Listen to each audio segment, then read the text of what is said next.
All right. Hello, everyone. Hello. It's not Saturday today. No, is it was Saturday 2 days ago. It's Monday today. It's a public holiday in Perth. Yeah. And we went to the markets as we always do, but well, one of us did, one of us didn't.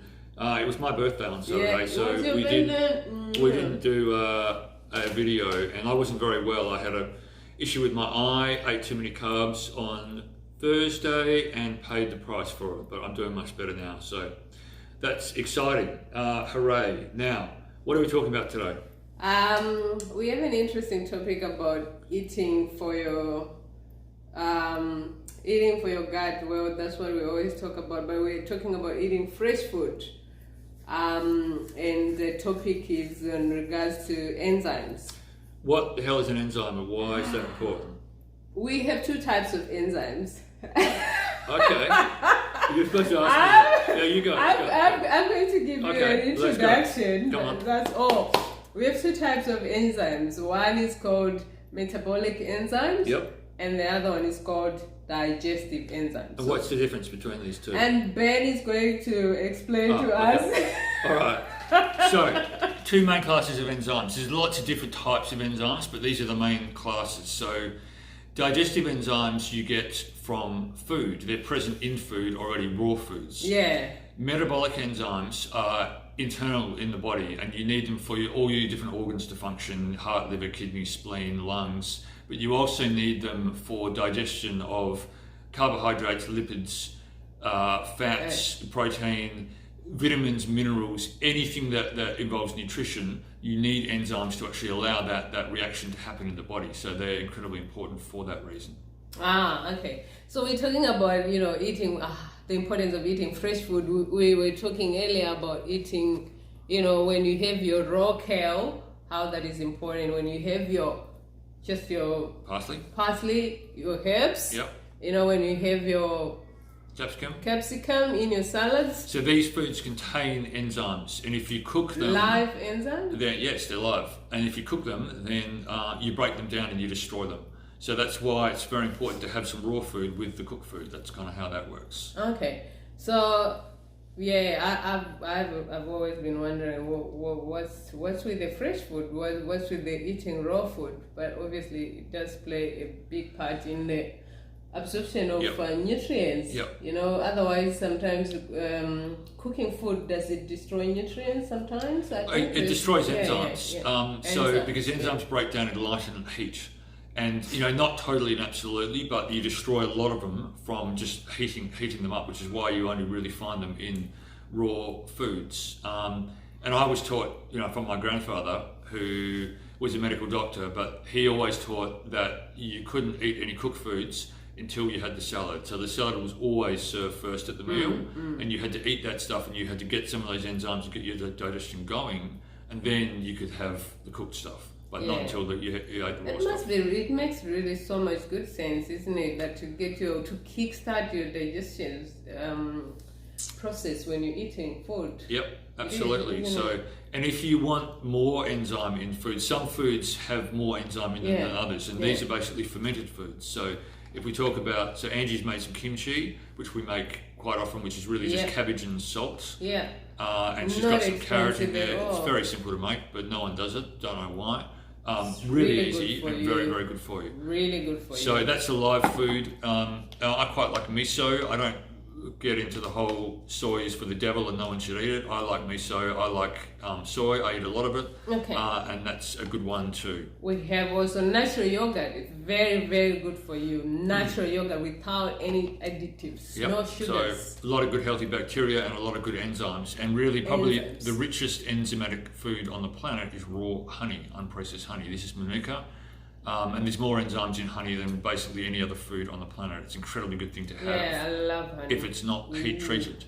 So, you need enzymes to basically improve your general health and your organ function. Yeah. And to absorb, foods properly. So the internal enzymes that you have, do they deplete with time? Well, or what? They can do, and they certainly deplete if you don't have raw foods. Yeah. If you're just eating cooked foods, right? All the time. You basically need 10 stored enzymes, 10 metabolic enzymes to make one digestive enzyme. Oh wow. So it's quite a lot. So the metabolic enzymes are like your internal battery supply. Yeah, yeah. And if you're not having that if you're not having live foods, then you're basically drawing off your internal reserves to make digestive enzymes. Eat your salads. And that's going to erode your batteries over time. Yeah. So it's important to make sure that you're having some raw food with the cooked food and looking after your metabolic enzymes and getting more digestive enzyme into you.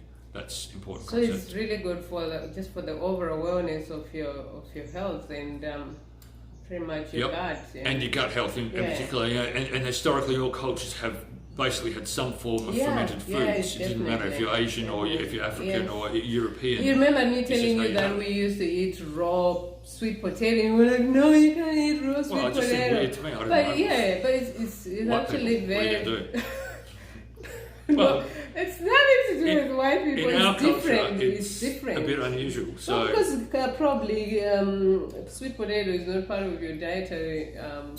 No, but you certainly get more enzyme. The thing that we should probably mention is about juicing and cold press juicing. So this has become very, very popular.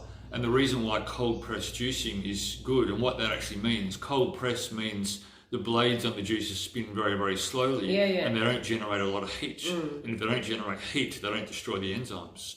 So they're a bit annoying to use cold press juices because it takes a lot longer to juice the fruit and vegetables or whatever it is that you're having.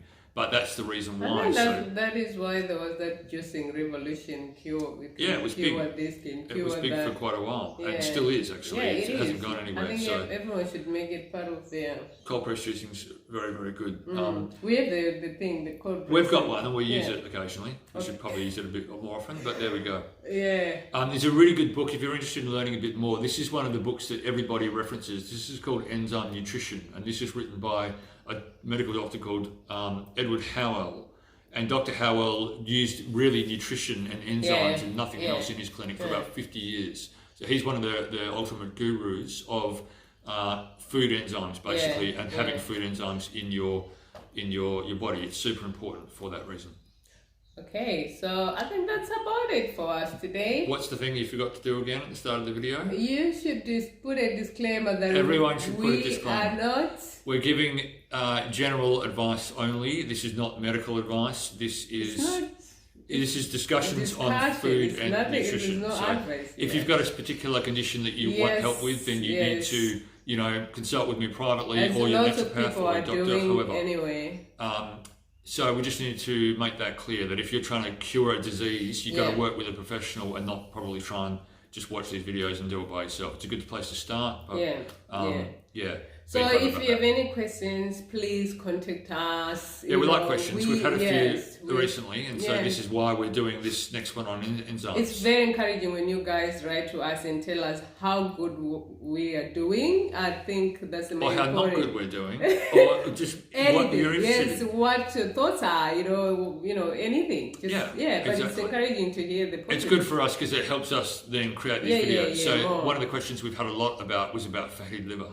So we'll probably do one on fatty liver for next week. We might fatty liver and fats, fats and proteins maybe we'll look at next time. Okay. Or if people provide other questions, we'll do something about that. We'll see.